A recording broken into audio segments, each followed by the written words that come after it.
Oda is your average high school nobody, so average that half his classmates forget he even exists. He spends his days quietly reading isekai novels, not because he's bullied, but because talking to people gives him anxiety. But one day, his boring life takes a wild turn. The classroom suddenly goes dark, and a giant black sphere appears in midair. Before anyone can panic, a magic circle forms above them and boom, they're all teleported into a grand hall. An old bald man greets the confused students, saying the king has something important to announce. As everyone panics and demands answers, the advisor silences them. The king, Morgan of Reddies, explains that demons are attacking his kingdom, and only a hero from another world can defeat the demon lord. Oda can't believe it. It's the exact setup of every isekai he's ever read. For once, he's actually excited. The advisor then asks each student to touch a crystal to reveal their stats. Daisuke goes first and gets Animal Trainer with a power level of 450, far above average. Others receive roles like Knight, Healer, and Disenchanter. When Oda's turn comes, his class is revealed as Assassin with a power level of 1 in 800, double the hero, Tsukasa, who only has 900. But when Oda is told to touch the crystal again, he hesitates. He's read enough isekai to know shady kings when he sees them. Sensing danger, he activates his maxed out skill, Presence Concealment, and instantly disappears. Everyone forgets he even exists. Sneaking through the castle, Oda discovers cameras spying on the students, confirming his suspicions. He finds an old storage room, equips assassin gear, and starts gathering intel. Using his agility, he spies on King Morgan and the princess plotting to keep the students away from the archives. He nearly kills the king but decides to wait for more proof. The next morning, while the others eat breakfast and plan their heroic journey, Oda stays hidden. Tsukasa motivates the group to fight the demon lord, and everyone cheers. Oda knows they wouldn't believe his warnings, so he continues his investigation. During training, the students meet the Knight Commander, Siren Mithray. Oda watches from the shadows, but gets caught. Siren's special eyes can see heat signatures. Instead of fighting, Siren says he won't report him. His loyalty to the king is complicated, and he offers Oda a deal. He'll teach him about this world in exchange for stories about Oda's. Weeks pass. Oda trains under Siren, learning about history, magic, and leveling systems. One night, Oda finds a book in the archives left by Siren revealing the king's true plan. He's sacrificing lives for power. Siren admits the knights are planning a peaceful coup to stop him. Oda regrets not killing the king earlier, but Siren tells him he did the right thing.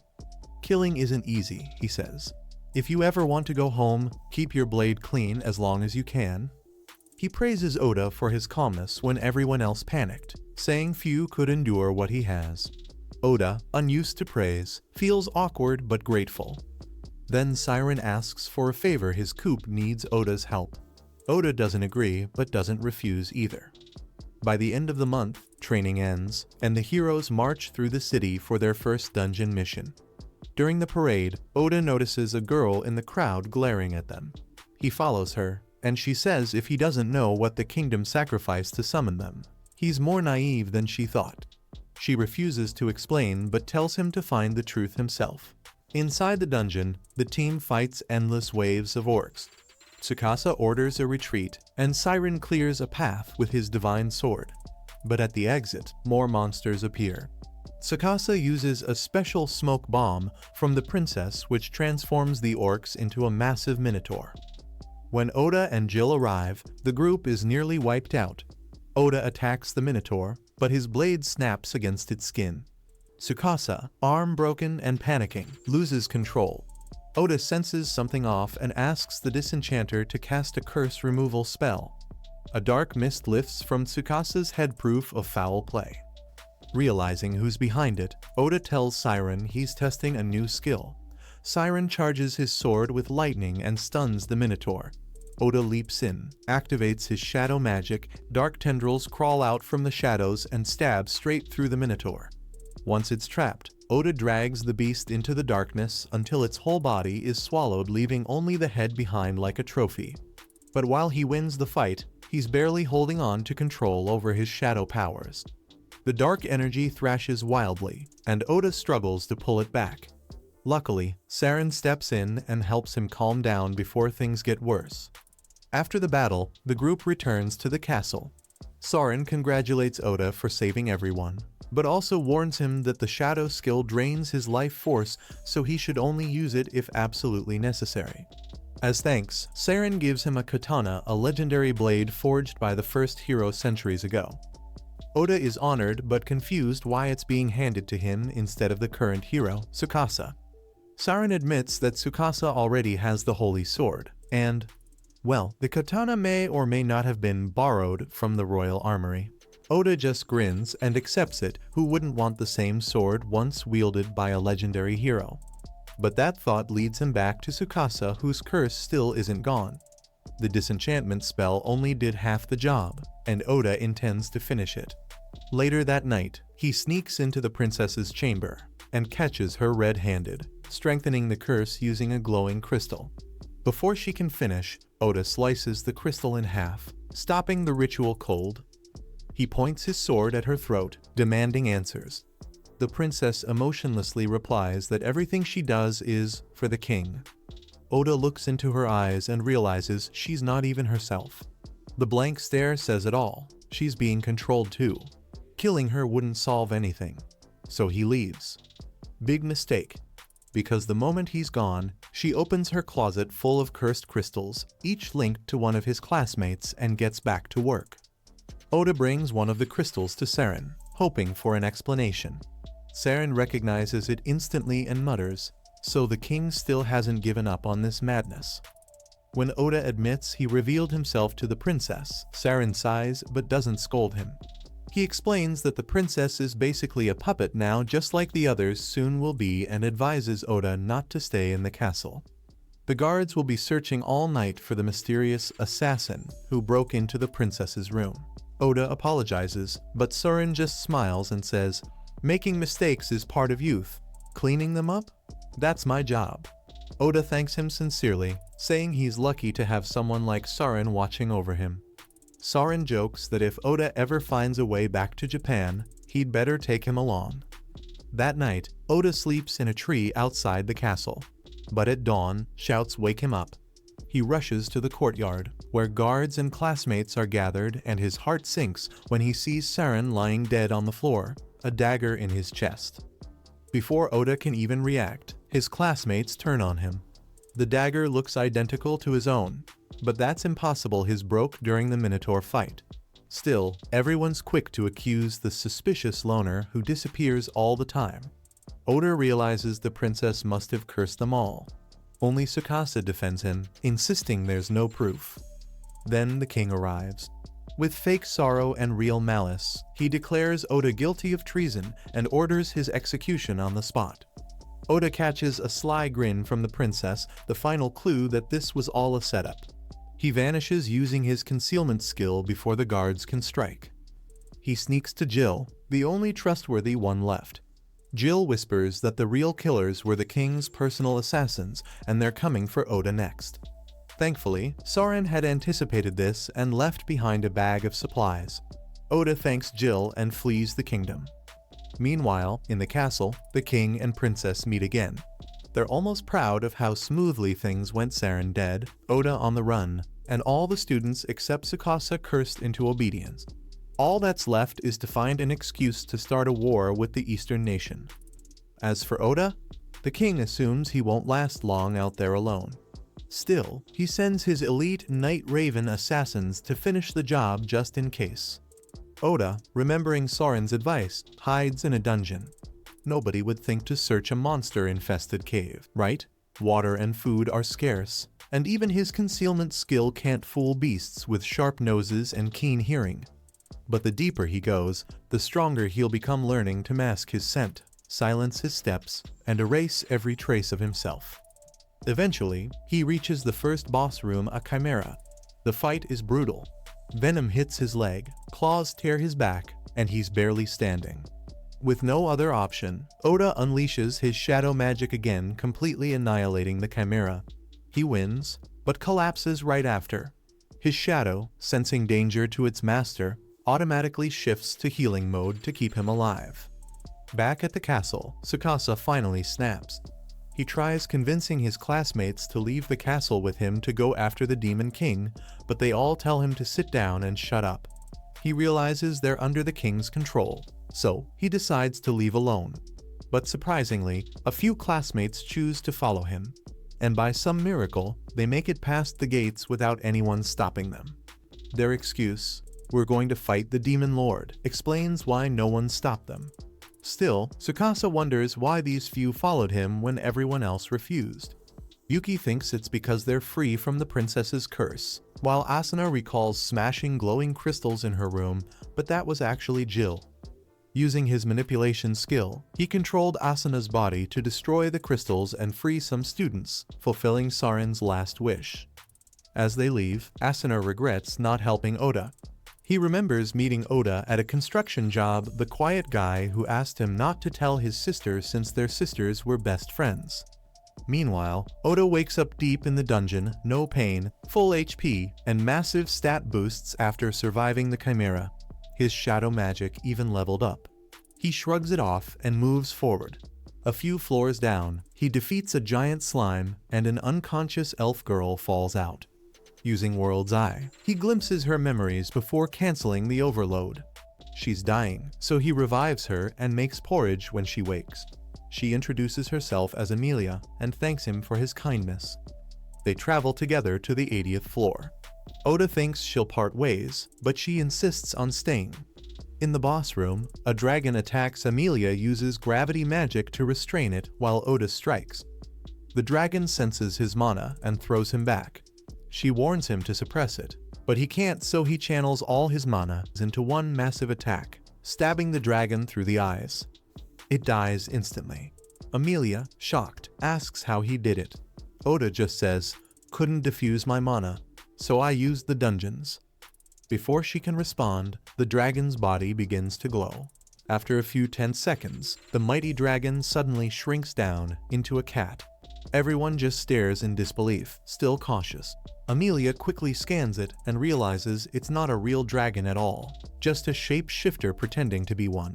That explains why they managed to beat it so easily. A real dragon would have turned them into toast in seconds. Then, the cat wakes up and starts complaining, furious about losing to a human. Oda nearly jumps out of his skin. He didn't know cats could talk. The cat huffs, saying she's no ordinary monster. She was personally created by the Demon Lord, given intelligence far beyond normal beasts. She was just role-playing as a dragon for fun, but admits she may have gone a little overboard. Now defeated, she tells Oda he can kill her if he wants, but first, she has a message from her master. The message: the Demon Lord is inviting Oda to his castle. Oda's confused. Why would the Demon Lord even know he exists? The cat shrugs. She's just the messenger, not the planner. Her job's done, so she flops down dramatically and tells Oda to go ahead and end her life. But Oda refuses. Sure, she's a demon, but that doesn't make her evil, and besides, he's got a soft spot for cats.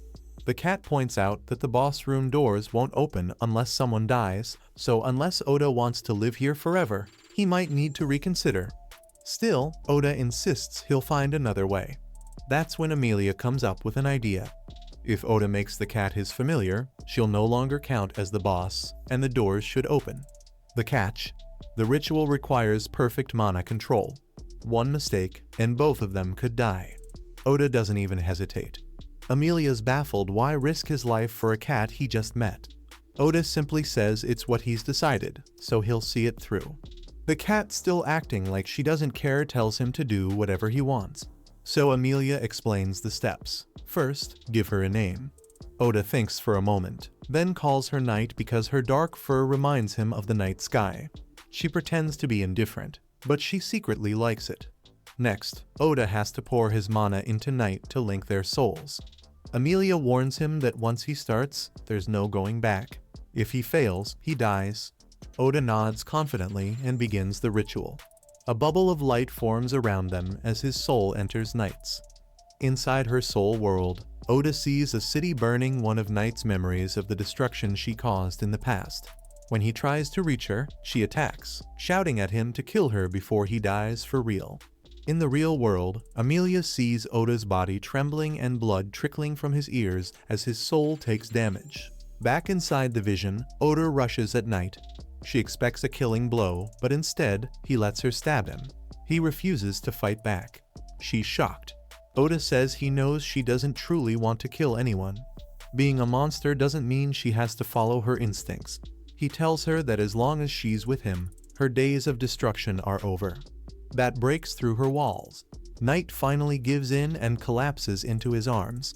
The ritual completes, and in the real world, Oda nearly faints, but Amelia catches him. The mark of their bond glows on Oda's hand, and Night's forehead mark turns gold. Night admits Oda has caught her interest. She vows to stay by his side and see where his journey leads. Just then, a glowing teleport circle appears. The labyrinth now recognizes that the boss has changed, and they're free to leave. Oda tells Night to rest, since no monsters can enter the boss room now. Amelia suggests they all sit down and chat to get to know each other while they wait. Night actually agrees. Meanwhile, Oda's classmates finally arrive at the city of Yamato, a place built by a summoned hero generations ago, filled with classic Japanese vibes. The group pays for their stay at the inn and gathers around a table to discuss their next move. Tsukasa starts the meeting by announcing some bad news: their funds are running low. If they don't find work soon, they'll be broke. One of his classmates suggests becoming adventurers since they saw plenty of them on their way to the city. Tsukasa actually likes the idea, but money isn't their only problem. They still know next to nothing about this world, and trusting what the king and princess told them doesn't seem smart. So, he tells everyone to start reading every book they can find to piece together the world's history. The others agree, though not very enthusiastically. They doubt flipping through dusty old books will help them find a way back to Japan. But Tsukasa already has a bigger plan. He believes their quickest ticket home is to play the role of heroes and defeat the Demon Lord. Since the king was the one who summoned them here, he must also know how to send them back. Once they slay the Demon Lord, the king will have no choice but to return them home. For now, Tsukasa says their priority is to earn money and gather information. When they're ready, they'll head straight for the Demon Continent to challenge the Demon Lord himself. But Asahina isn't on board. He argues that they should wait for Oda instead. Oda is by far the strongest among them, and fighting the Demon Lord without him would be suicide. Nanes agrees he never got to talk to Oda properly before. But Dioski immediately objects, insisting that Oda might have killed Commander Saren. Asahina sighs and reminds him that the king tampered with their memories to turn them against Oda. The truth is, Oda's innocent. Yuki joins in, saying that even if Oda is alive, he's nowhere near them, and after everything that happened, there's no guarantee he'd even want to help. Tsukasa understands Asahina's wish to wait for Oda strong, loyal, and trustworthy, but also knows Oda prefers working alone. Deciding they'd only hold him back now, Tsukasa tells everyone to train until they're strong enough to fight beside him as equals before facing the Demon Lord. Meanwhile, in the dungeon, Amelia reveals her tragic past, betrayed by her people and cornered at a cliff by her sister, who wanted her dead for no reason. Desperate, Amelia used gravity magic to collapse the cliff and fell into the sea, later swallowed by a dark slime, but miraculously surviving, waking beside Oda. Night and Oda are shocked since no one survives that. Amelia calls it fate. Without it, she'd never have met Oda. When Oda asks if she wants to return home, she says she has none. Her sister tried to kill her. Oda sympathizes, recalling his sister Yui, who once got upset when he overworked himself to buy her a phone. Their mother explained it was his way of showing love, and Yui later thanked him. Missing his family, Oda vows to return home after avenging Commander Saren, whom the king murdered and framed him for. Before leaving, Oda asks Night about the teleportation circle's destination. She doesn't know, but Amelia recalls it sends travelers to where they most desire, choosing one person's wish. The circle activates, transporting them to a vast plain with a giant tree, the Elven Kingdom. Amelia panics. It's her homeland, the last place she wants to be. An elf scout attacks, calling her a traitor, but Oda saves her and knocks him out. Soon, more elves appear led by her sister. Episode 3 ends with them surrounded.